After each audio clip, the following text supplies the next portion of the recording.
এজন্য বলতেছি যুবক, হযরত আলী রাদিয়াল্লাহু তাআলা আনহু মসজিদে যাবেন, মসজিদে নববীর ইমাম, আল্লাহ নবী রহমতের নবী মায়ার নবী ইমামতি করেন। আলী রাদিয়াল্লাহু তাআলা আনহু ঘর থেকে বের হয়েছেন, মসজিদে গিয়ে জামাতে শরীক হবেন, কিন্তু চিকন একটা গলি, এই গলি দিয়ে হযরতে আলী তিনি যাইতে পারেন না। গলির মধ্যে একটা বৃদ্ধ মানুষ লাঠি দিয়ে বর দিয়া কোমর বাঁকা হয়ে গেছে। এই লোকটার কারণে হযরত আলী দ্রুত যাইতে পারেন না। গলিটা এত চিকন, একজন আইলে আরেকজন পাস হতে পারে না। হযরত আলী রাদিয়াল্লাহু তাআলা আনহু তিনি চিন্তায় পড়ে গেলেন, এখন কি আমি ওই বৃদ্ধ মানুষটার একটু চাপ দিব? মুরব্বী মানুষটারে বলবো চাচা একটু সাইড দেন, এতটুকু তারে বলবো নাকি বলবো না? যদি বইলে আমি সামনে আগাই তাহলে নবীকে আমি রুকুতে পাবো, আমার রাকাত একটাও ছুটবে না। আর যদি আমি মুরব্বী মানুষকে সম্মান করে তার পিছনে পিছনে যাই তাহলে আমার রাকাত ছুটে যাবে, আল্লাহর নবীর পিছনে এক রাকাত হয়তো পাবো না। কি করব? আলীর মন আলীকে কয়, আলী রে, ওই মুরব্বী মানুষকে আল্লাহ পাক বৃদ্ধ হওয়ার কারণে আল্লাহ সম্মান দেয়, তুমিও তারে সম্মান দাও। হাত উঠাইতে সাদা দাড়ি সাদা চুল লইয়া হাত উঠাইলে আল্লাহ বলেন আমার লজ্জা লাগে। সুবহানাল্লাহ, আল্লাহ বলেন আমার লজ্জা লাগে, লজ্জা লাগে। আর তুমি সাদা দাড়িতে কালো কালো মেহেন্দি লাগাও, সাদা দাড়িরে কালো বানাও, অথচ এই সাদা দাড়িটা আল্লাহর কাছে কত প্রিয়, কত প্রিয়। যখনই সাদা দাড়ি নিয়ে বান্দা হাত তোলে আল্লাহ বলে তার হাতটারে ফিরাই দিতে আমার লজ্জা লাগে। সুবহানাল্লাহি ওয়া বিহামদিহি সুবহানাল্লাহিল আযীম। হযরত আলী পিছনে পিছনে যাইতেছেন, তাড়াহুড়া করলেন না, মুরব্বী মানুষের সম্মানে। এইদিকে মায়ার নবী নামাজে দাঁড়ায়া রুকুতে চলে গেছেন। যেই মাত্র রুকুতে গেছেন, আল্লাহ আলীর এই কাজের উপরে আল্লাহ এত খুশি হইছে, আল্লাহ কয় জিবরাইল যাও, তাড়াতাড়ি যাও। জিবরাইল আমিন আইসে মায়ার নবীর রুকুতে ডাক দেয়া কই, নবী গো, রুকু লম্বা করেন, মাথা উঠায়েন না। অগনবী রুকু লম্বা করেন, মাথা উঠায়েন না, কারণ আপনার আলী এখনো নামাজে শরীক হতে পারে নাই। আলী এখনো রাস্তায়। আল্লাহ নবী নামাজের ভিতরে অবাক হয়ে গেলেন, কথা তো বলতে পারেন না। নবী শুধু জিবরাইলের আওয়াজটা পাইলেন। জিবরাইল বলতেছে, নবী গো, আমি দাঁড়ানো আছি, আমি যতক্ষণ না বলবো আপনি রুকু থেকে মাথা তুইলেন না। রুকু না পাইলে তো রাকাত পাওয়া হয় না। আল্লাহর নবী রুকু লম্বা করতেছেন, লম্বা করতেছেন। আলী রাদিয়াল্লাহু তাআলা আনহু তিনি আয়া মায়ার নবীকে রুকুতে পাইলেন। যেই মাত্র রুকুতে পাইছেন তখন জিবরাইল কয়, নবী গো, এইবার আপনি মাথা উঠান, আপনার আলী নামাজে শরীক হয়ে গেছে।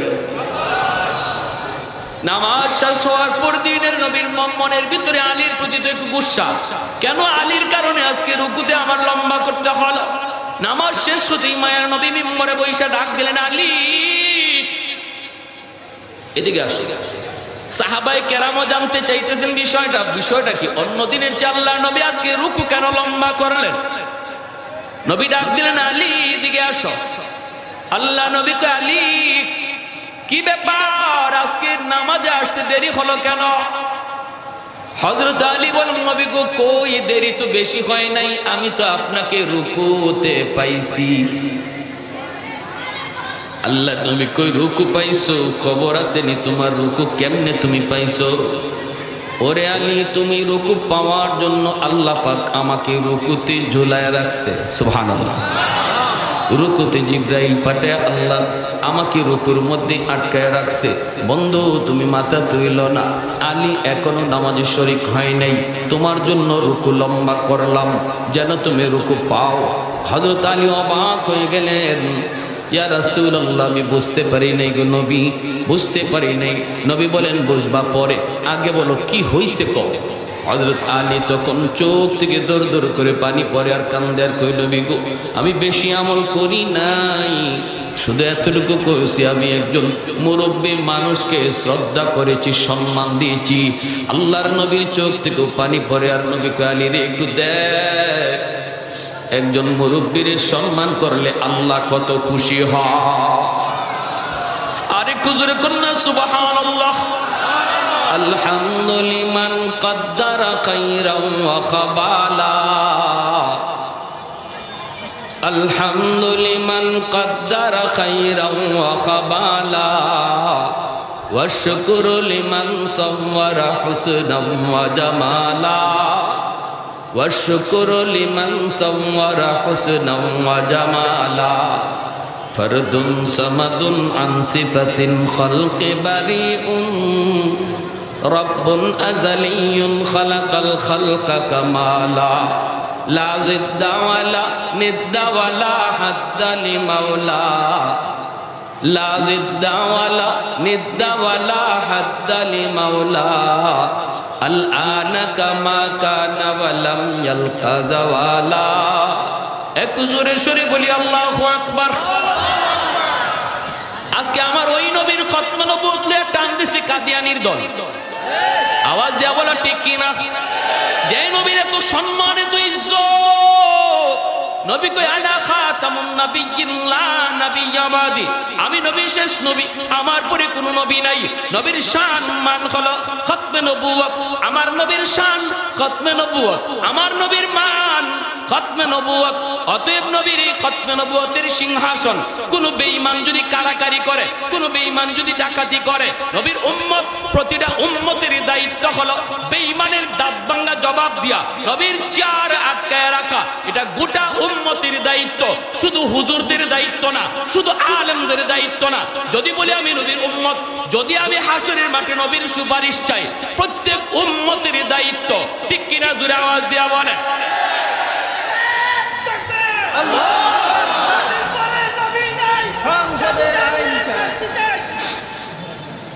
প্যার হাজিরিন, এজন্য বলতেছিলাম মনোযোগ দিয়ে শুনে, সব ঠিকাদারি মেসাবো করলে দিয়ে দিয়েন না। শুধু নবী, শুধু আমরা হুজুরদের জন্য না, সবার ওই আওয়াজ আসতে কেন? নবী খালি আমাকে হুজুরদের না, সবার। তাহলে আমার নবীর খতমে নবুয়তের উপরে হামলা হবে, আর দায়িত্ব শুধু হুজুরদের কাঁধে দিয়া দিবেন। হাসরের মাঠে নবীর সামনে মুখ দেখাইবেন কেমনে? আমি আওয়ামী লীগ বুঝি না, বিএনপি বুঝি না, কোন দল বুঝি না, সবার একটা জিনিস বুঝি, আমরা সবাই এই কথা বিশ্বাস করি, আমার নবী আমার শেষ নবী। অতএব যে যে অবস্থানে আছি, যে যে জায়গায় আছি, ওখান থেকেই প্রতিবাদ করা, কাদিয়ানীদের এই বিশ্ব ইজতেমা বন্ধ করা, কাদিয়ানীদের ইজতেমা পঞ্চগড়ে বন্ধ করা। এতে যদি আমাদের রক্ত দিতে হয় হাসরের মাঠে নবীর সামনে হাসতে হাসতে সুপারিশ পাইতে, কারা কারা তৈয়ার? হাত উঠে আল্লাহকে দেখা।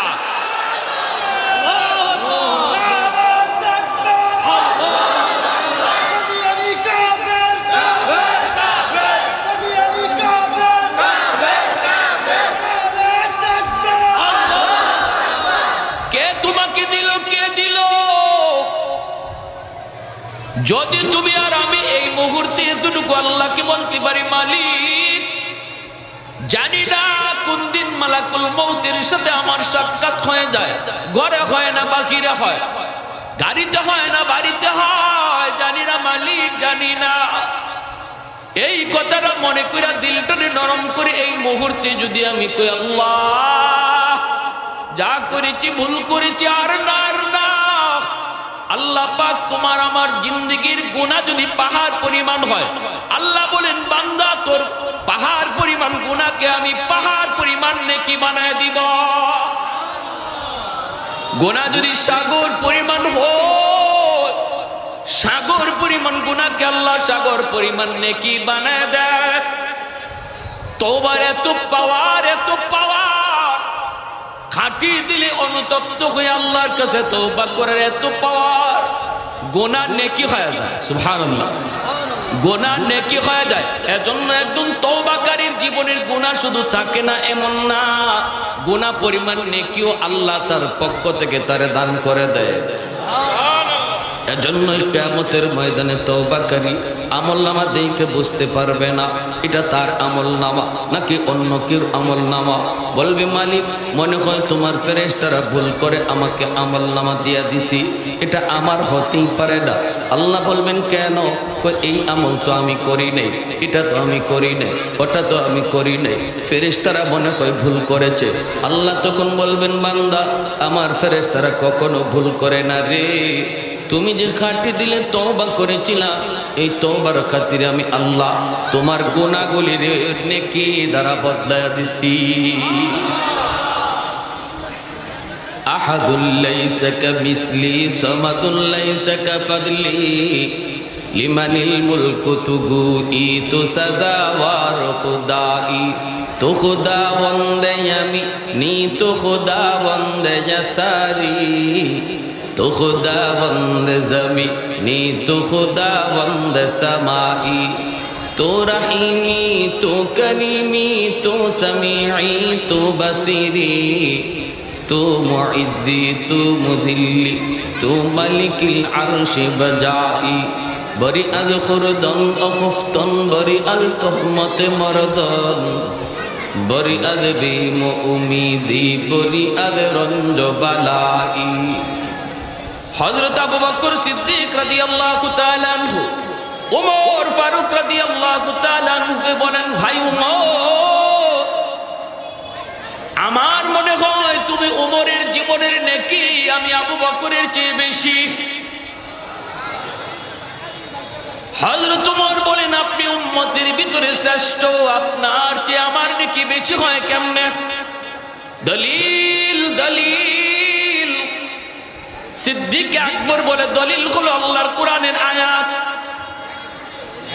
কোন আয়াত? কই কোরআনের আয়াত, ইল্লা মান তাবা ওয়া আমানা ওয়া আমিলা আমালান সালিহা ফাউলাইকা ইউবাদদিলুল্লাহু সাইয়্যাতিহিম হাসানাত। আল্লাহ বলেছেন তওবার খাতিরে আল্লাহ পাক গুনাহকে নেকি দ্বারা বদলায় দেয়, গুনাহকে নেকি দ্বারা বদলায় দেয়। অতএব যার যেই পরিমাণ গুনাহ নেকিও হয়ে যাবে সেই পরিমাণ তওবার কারণে। সুবহানাল্লাহ জোরে বলে। গুনাহগারের গুনাহ যত বেশি তওবার খাতিরে নেকিও হয় তত বেশি। ও উম্মত, তোমার পিছনের জীবনের গুনাহ তো আমি আবু বকরের চেয়ে বেশি। ঈমান আনার কারণে, তওবা করার কারণে নেকিও তো তোমার বেশি হয়ে গেল। এই কথা বলতে আবু বকর সিদ্দিক রাদিয়াল্লাহু তাআলা আনহুকে হযরত ওমর ডাক দিয়া বলে, ভাই আবু বকর, আমি এত কিছু বুঝি না রে ভাই, এত কিছু আমি বুঝি না। যদি আমি ওমরের জীবনের নেকি তোমার আবু বকরের জীবনের নেকির চেয়ে বেশি হয়, তাহলে আসো আমরা নেকি বদলা বদলি করি, নেকি আমরা পাল্টা পাল্টি করি।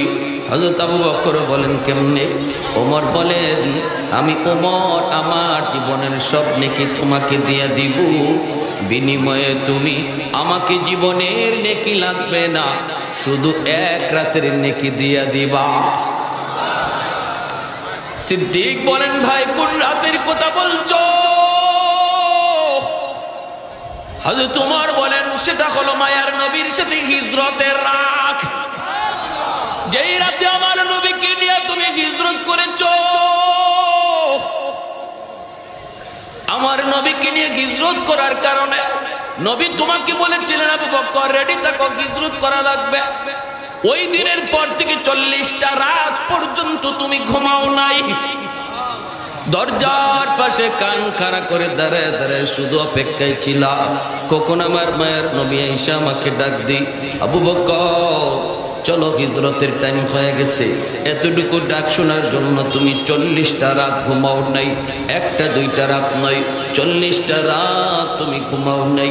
অবশেষে সেই রাত আসলো, নবীকে নিয়ে তুমি হিজরতের উদ্দেশ্যে রওনা দিলা। ওই যে গারে সুর, যেই গারে সুরের মধ্যে নবীকে নিয়ে 3 দিন তোমরা অবস্থান করেছিলে, সেই গার কত উঁচু পাহাড়ের উপর।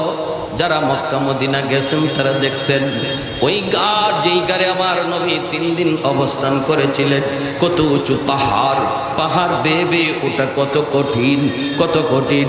আজ তো সৌদি সরকার রাস্তা করে দিছে, তখন তো রাস্তাও ছিল না। সেই পাহাড়ের উপরে ওঠা, পাথর বেয়ে উপরে উঠতে হতো।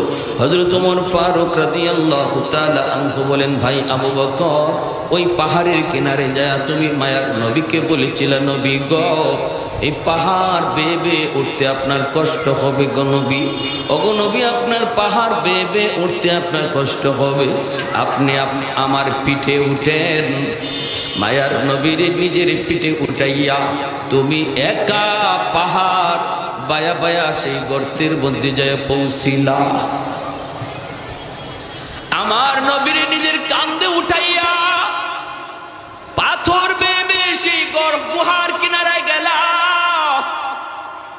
নবীর কষ্ট দিতে দাও নাই, জোরে বলি সুবহানাল্লাহ। সেই গুহার কিনারায় যাইও তুমি আমার নবীর ঢুকতে দাও নাই। গুহার ভিতরে হিংস্র জীব জানোয়ার আছে কিনা এটা বুঝার জন্য মায়ার নবীর তুমি গুহার বাকিরে দাঁড় করায় বলছিলা, নবী গো আপনি আগে ঢুকেন না গো নবী, আপনি আগে ঢুকবেন না, আমি আবু বকর আগে ঢুকবো। যদি কোনো হিংস্র জীব জানোয়ার থাকে আমি আবু বকরের ক্ষতি হয়ে যাক, আমার জান যাক, উম্মতের এত ক্ষতি হবে না।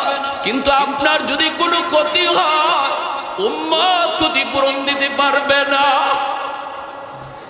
ওই জায়গায় নবীর দাঁড় করায়া নিজে গুহার ভিতরে ঢুকলা। ঢুইকা যতগুলি গর্ত ছিল পাগড়ি সিরা গর্তের মুখগুলি বন্ধ করেছ। একটা গর্তের মুখ বন্ধ করার মতো কাপড় অবশিষ্ট তোমার কাছে ছিল না। সেই গর্তের মুখটা নিজের পা দিয়ে আটকায় রাখছো। ভালো করে তুমি জানো এই গর্তে যদি সাপ থাকে তাহলে সাপে তোমার কামড় দিবে। তবু আমার মায়ের নবীর যেন কোনো ক্ষতি করতে না পারে, পা দিয়ে গর্তের মুখটা আটকায় রাখছ।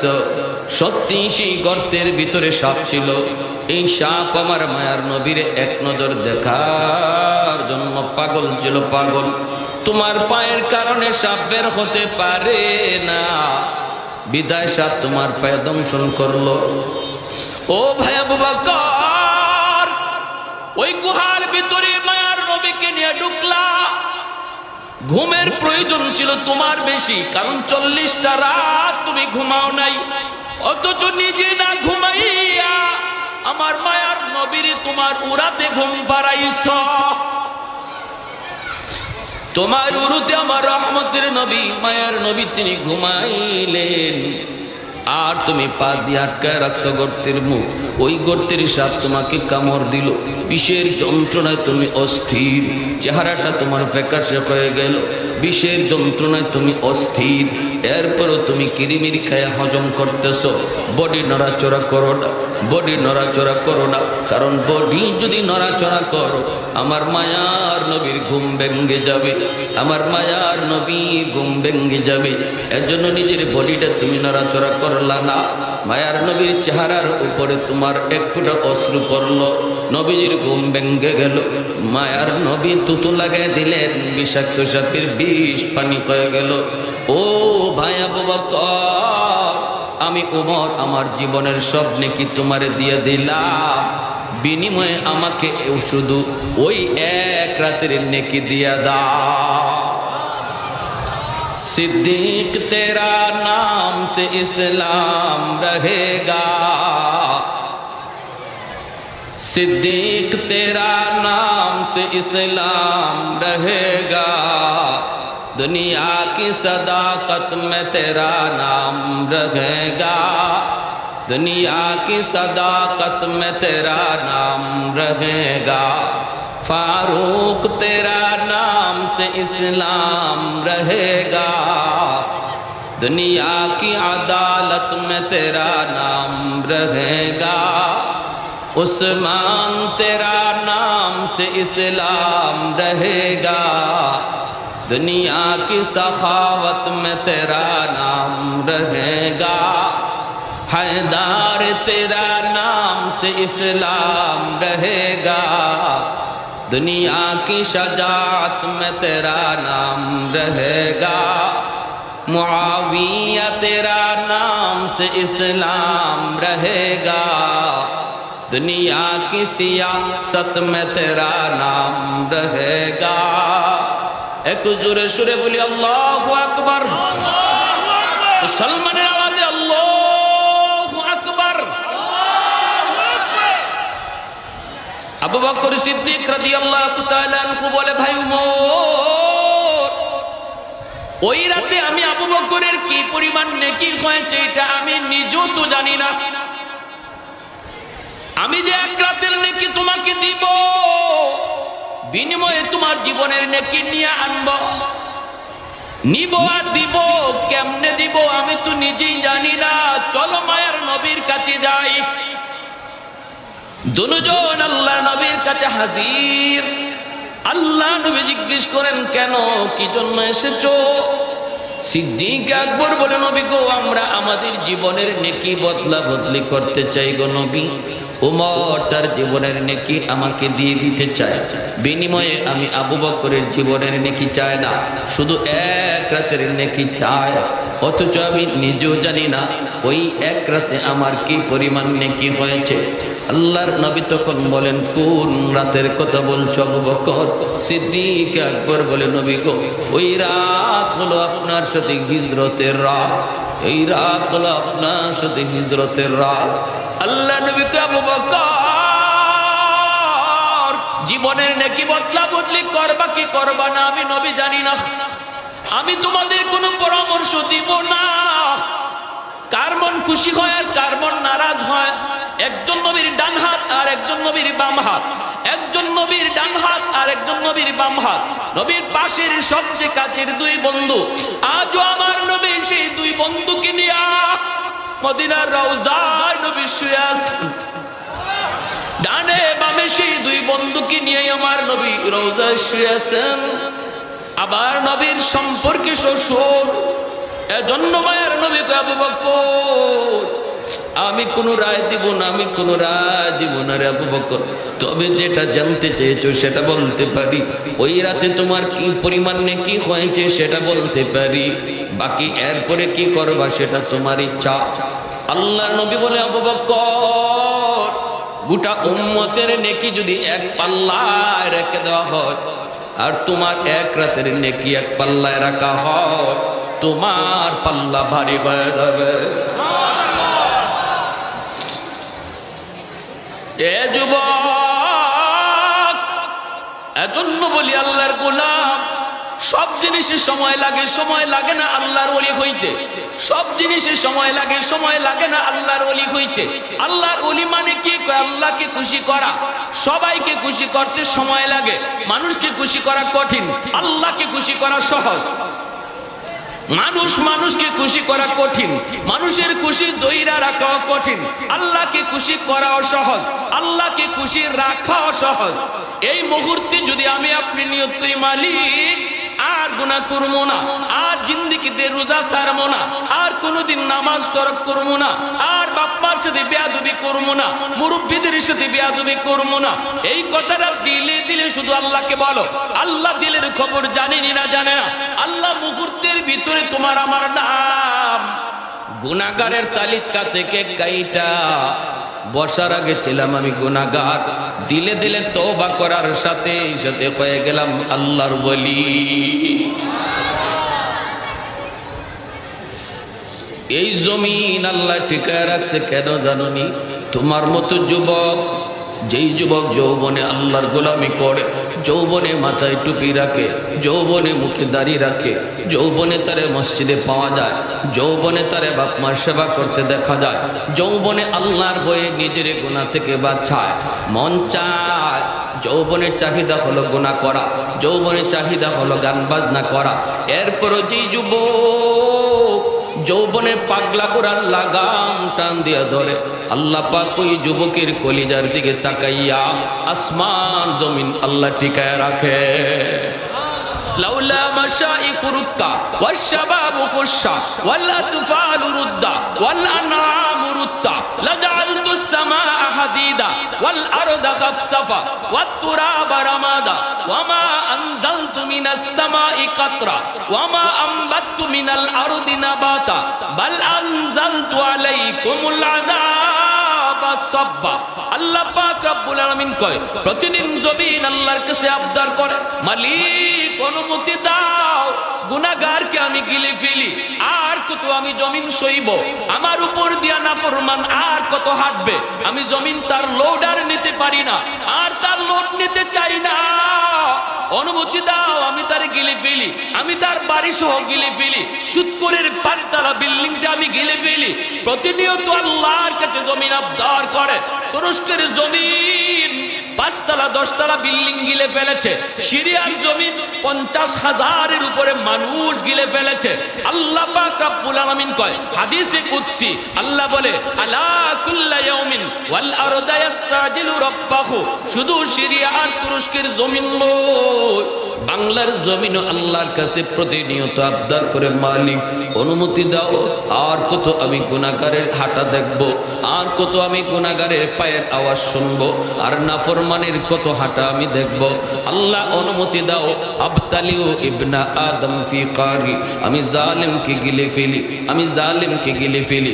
আসবিরু ইলা মাতা আসবিরু, আর কত আমি ধৈর্য ধরব। ওয়াল বাহরা ইস্তাজিলু রাব্বাহু, আল্লাহ বলেন শুধু জমিন নয়, সাগর মহাসাগর আল্লাহর কাছে আবদার করে, সাগর মালিক আমি সমুদ্র সৈকত আর কত নাফরমানি দেখব। কক্সবাজার সমুদ্র সৈকতে আইয়া নাফরমান আমি সাগরের পারে দাঁড়াইয়া কত অন্যায় করে, কত বিচার করে, কত জুলুম করে, কত গুনাহ করে, আর কত দেখবো, আর কত দেখবো। নাফরমানের গুনার কারণে জমিন নাপাক হয়ে গেছে, অনুমতি দাও, অনুমতি দাও, আমি পানি জমিনে পাক বানায় দেই। আল্লাহ পাক রব্বুল আলামিন ধমক দেয়া কয়, এরে জমিন থাম থাম, আমিও দেখি জমিনে কেমন অন্যায় হয়, কেমন অত্যাচার হয়, কেমন গুনাহ হয়, কেমন অন্যায় হয়। এরপর আমি জমিন ধ্বংস করি না, কেন জানো নি? কারণ এই জমিনে আমি আল্লাহ মানুষকে আমি বড় আদর করে বানাইছি। আসমান আল্লাহ বানাইছেন কুন ফায়াকুন বইলা, জমিন আল্লাহ বানাইছেন কুন ফায়াকুন বইলা, ফেরেশতা আল্লাহ বানাইছেন কুন ফায়াকুন বইলা, কিন্তু আমারে আপনারে আল্লাহ পাক কুন ফায়াকুন বইলা বানায় নাই। আল্লাহ কই খলাকতু বিয়াদাইয়া, আমি আল্লাহ আমার বান্দা বান্দির নিজের হাতে বানাইছি। কারণ এই চেহারার মধ্যে এত দামি কপাল, ওই কপাল দিয়া বান্দা আমার কুদরতি কদমে সেজদা দেয়। এই কপাল ফেরেশতাদের হাত বানাইলে হয় না, এই কপাল কুন ফায়াকুন বললে হয় না, এই কপাল আমি আল্লাহ নিজের হাতে বানাইছি। যখনই আমার বান্দা কোনো ওয়াজ মাহফিলে যায় হৃদয় থেকে আমি আল্লাহকে ডাক দিয়া কইব, মালিক ভুল করেছি, আমি আল্লাহ তার উপর খুশি হইয়া তার পিছনের গুনাহ শুধু মাফ করি তা না, গুনাহ যত বেশি নেকি বানায়া দেই তত বেশি। 4 শ্রেণী জমিনে এখনো আছে, এজন্য আমি আল্লাহ জমিন টিকায় রাখছি। লাউলা মাশাইখু রুক্কা, এখনো জমিনের ভিতরে এমন কিছু বান্দা বান্দি আছে, সাদা চুল সাদা দাড়ি, ওই সাদা চুল সাদা দাড়ি আমার বান্দা কোমরে তার ব্যথা, হাঁটুতে তার ব্যথা, রুকু করতে তার কষ্ট হয়, সেজদা দিতে তার কষ্ট হয়, এরপরও কষ্ট করে করে আমি আল্লাহর কদমে সেজদা দেয়। তার সেজদার দিকে তাকাইলে জমিনের প্রতি আমার মায়া লেগে যায়। আল্লাহ বলে ওয়াশবাবু খুশা, 2 নাম্বার হলো এখনো জমিনের ভিতরে এমনও কিছু যুবক, এমনও কিছু যুবক আছে যৌবনের পাগলামি করে না, যৌবনের পাগলামি করে না, বন্ধুদের সাথে গুনার আসরে যায় না। যৌবনে তারা মসজিদে পাওয়া যায়, যৌবনে তার রোজা রাখতে দেখা যায়, যৌবনে সে আল্লাহরে ডরায়, আল্লাহকে ডরায়। আল্লাহ বলে ওই যুবকের কলিজার দিকে যখন আমি তাকাই, তখন এই গুনাহগার জমিনের প্রতি আমি আল্লাহর বড় মায়া লেগে যায়। 3 নম্বরে আল্লাহ বলেন ওয়াল আতফালু রুদ্দা, জমিনের মধ্যে ঘরে ঘরে কিছু শিশু বাচ্চা আছে, ওই শিশু বাচ্চাগুলির উপরে শরীয়তের কোনো বিধিবিধান নাই, জায়েজ না জায়েজের বিধান নাই, হালাল হারামের কোনো বিধান নাই। ওই বাচ্চাগুলি গুনাহ তো করে তার মা, গুনাহ করে তার বাবা, তাদের গুনার কারণে আযাব আর গজব আসতে চায়, এই আযাব গজবের ভিতরে বাচ্চাগুলিও পড়ে যায়। অথচ বাচ্চাটার কোনো অন্যায় নাই, বাচ্চাটার কোনো অপরাধ নাই, এই বাচ্চাটা আযাবে পইরা গজবে পইরা যখন টুট ভাঙ্গা ভাঙ্গা কইরা কান্দে, আমি আল্লাহ তার কান্না দেখলে জমিনের প্রতি মায়া লেগে যায়। এজন্যই শিশু বাচ্চাদেরকে মারধর করবেন না, শিশু বাচ্চাদেরকে গালাগালি করবেন না। এর যুবক তোমার আমার গুনার কারণে আযাব আইসে শেষ করে দিতে চায়, ওই বাচ্চাটার খাতিরে আযাব দূরে থাকে। সুবহানাল্লাহ, জোরে কও। ইন্না রাহমাতি সাবাকাত আলা গাযাবি, আল্লাহ কই গজব ধেয়ে আসতে চায় আর ওই বাচ্চার খাতিরে আমার রহমত আগে চলে যায়, আমার রহমত আগে চলে যায়। ওই যুবক যেই যুবকের কলিজায় আল্লাহর ভয়, ঘুমাইতে গেলে গান শুনে ঘুমায় না, দুরূদ পইরা জিকির পইরা ঘুমায়, কারণ সে জানে এই রাত তার জীবনের শেষ রাত হতে পারে। এজন্য ঘুমাইতে গেলে গান শুনে ঘুমায় না, আল্লাহর ভয়ে ঘুমায়। ফজরের সময় নামাজে হাজির হয়। আল্লাহ বলে ওই যুবকের দিকে তাকাইয়া আমি আল্লাহর রহমত জমিনে আগে চলে যায়। বৃদ্ধ বাবাজিরা, ওই বৃদ্ধ বাবাজি, যেই বৃদ্ধ মানুষটা সাদা চুল সাদা দাড়ি, শরীরে তার শক্তি নেই, এরপরও চেয়ারে বসে নামাজ পড়ে না, সেজদা দিতে তার কষ্ট হয়, এরপরও জমিনে কপালটা টেকায়। আল্লাহ বলে তার সেজদার দিকে তাকাইলো আমি আল্লাহ, জমিনের প্রতি আমার মায়া লেগে যায়। এ ভাই মনে রাখবা, যুবক মুরব্বীদের সাথে বেয়াদবি কইরো না রে, মুরব্বীদের সাথে বেয়াদবি করবা না। নবী কইছে তোমার আব্বা যদি কবরে চলে যায়, বাবার বয়সের মানুষগুলারে তুমি যদি শ্রদ্ধা করো, বাবার বয়সের মানুষগুলারে যদি তুমি ইজ্জত করো, সম্মান করো, আল্লাহ পাক তোমার খেদমত বাবার কবরে আল্লাহ পৌঁছায় দিব। আর বাবার বয়সের মানুষের কলিজায় যদি ব্যথা দাও, বাবার কলিজায় ব্যথা দিলা, কবরে শুয়ে থাকা বাবার কলিজায় তুমি ব্যথা দিলা। বনু তামিম পুত্রের যুবককে আল্লাহ নবী এইভাবেই সবক দিয়েছেন।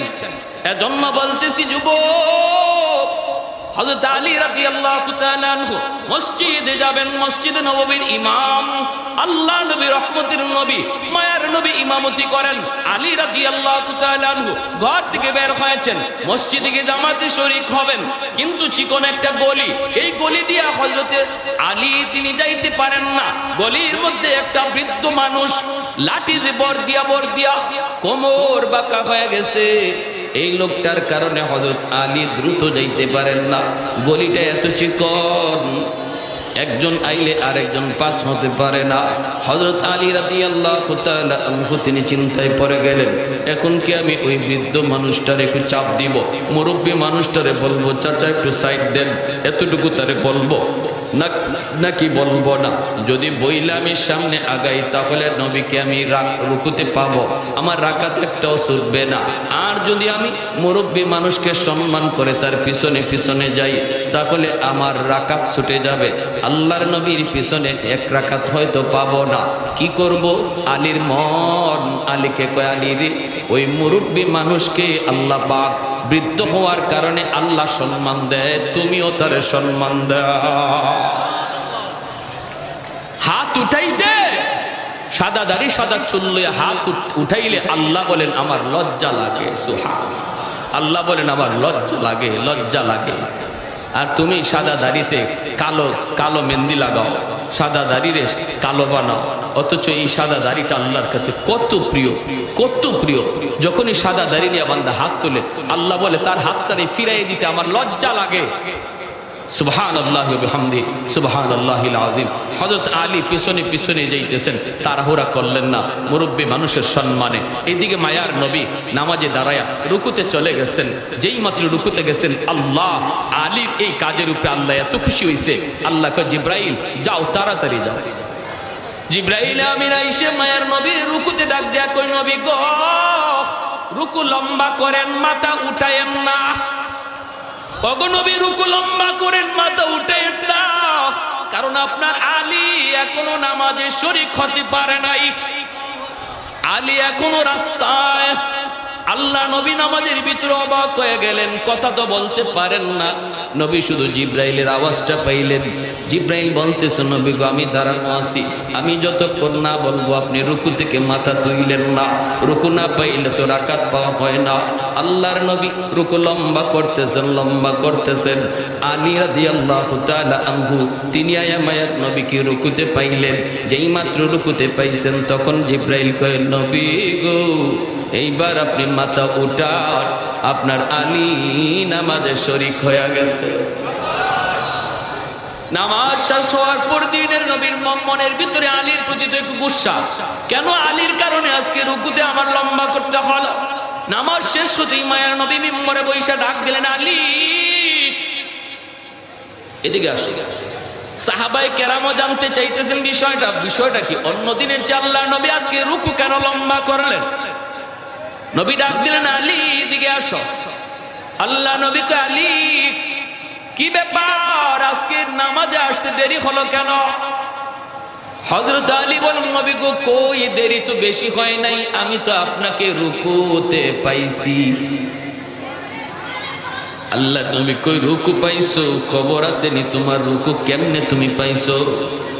ওরে আলী, তুমি রুকু পাওয়ার জন্য আল্লাহ পাক আমাকে রুকুতে ঝুলায় রাখছে। সুবহানাল্লাহ। রুকুতে জিব্রাইল পাঠায় আল্লাহ আমাকে রুকুর মধ্যে আটকায় রাখছে। বন্ধু তুমি মাথা তুইল না, আলী এখনো নামাজে শরীক হয় নাই, তোমার জন্য রুকু লম্বা করলাম যেন তুমি রুকু পাও। হযরত আলী অবাক হয়ে গেলেন, ইয়া রাসূলুল্লাহ, আমি বুঝতে পারি নাই গো নবী, বুঝতে পারি নাই। নবী বলেন, বুঝবা পরে, আগে বলো কি হইছে কও। হযরত আলী তখন চোখ থেকে দর দর করে পানি পড়ে আর কান্দে আর কই, নবী গো আমি বেশি আমল করি নাই, শুধু এতটুকু করেছি, আমি একজন মুরব্বী মানুষকে শ্রদ্ধা করেছি, সম্মান দিয়েছি। আল্লাহর নবীর চোখ থেকে পানি পড়ে আর নবী কয়, আলী রে একটু দেখ, একজন মুরব্বীর সম্মান করলে আল্লাহ কত খুশি হয়। আরেকটু জোরে কন্যা সুবহানাল্লাহ। আলহামদুলিমান কদ্দারা খাইরান ওয়া খাবালা, আলহামদুলিমান কদ্দারা খাইরান ওয়া খাবালা, ওয়া শুকরু লিমান সাওয়ারা হুসনাম ওয়া জামালা, ওয়া শুকরু লিমান সাওয়ারা হুসনাম ওয়া জামালা, ফরদুন সামাদুন আন সিফাতিন খালকি বারিউন, রব্বুন আযালিয়্যুন খালাকাল খালকা কামালা, লা জিদ্দা ওয়ালা নিদ্দা ওয়ালা হাদ্দা লিমাওলা, লা জিদ্দা ওয়ালা নিদ্দা ওয়ালা হাদ্দা লিমাওলা, আল আনা কামা কানা ওয়া লাম ইয়ালকা যাওয়ালা। একটু জোরে সরে বলি আল্লাহু আকবার। আজকে আমার ওই নবীর খতমে নবুয়ত লয়ে টান দিছে কাদিয়ানির দল। আওয়াজ দেয়া বলো ঠিক কি না? যে নবীর এত সম্মান, এত ইজ্জত, নবী কই আনা খাতামুন নাবিয়্যিন লা নাবিয়্যা বাদি, আমি নবী শেষ নবী, আমার পরে কোনো নবী নাই। নবীর শান মান হলো খতমে নবুয়ত, আমার নবীর শান খতমে নবুয়ত, আমার নবীর মান খতমে নবুয়ত। অতএব নবীর এই খতমে নবুয়তের সিংহাসন কোন বেঈমান যদি কারাকারি করে, কোন বেঈমান যদি ডাকাতি করে, নবীর উম্মত, প্রতিটা উম্মতের দায়িত্ব হলো বেঈমানের দাঁত ভাঙা জবাব দিয়া নবীর চার আটকায় রাখা। এটা গোটা উম্মতের দায়িত্ব, শুধু হুজুরদের দায়িত্ব না, শুধু আলেমদের দায়িত্ব না। যদি বলি আমি নবীর উম্মত, যদি আমি হাসরের মাঠে নবীর সুপারিশ চাই, প্রত্যেক উম্মতের দায়িত্ব। ঠিক কিনা? জোরে আওয়াজ দিয়া বলে।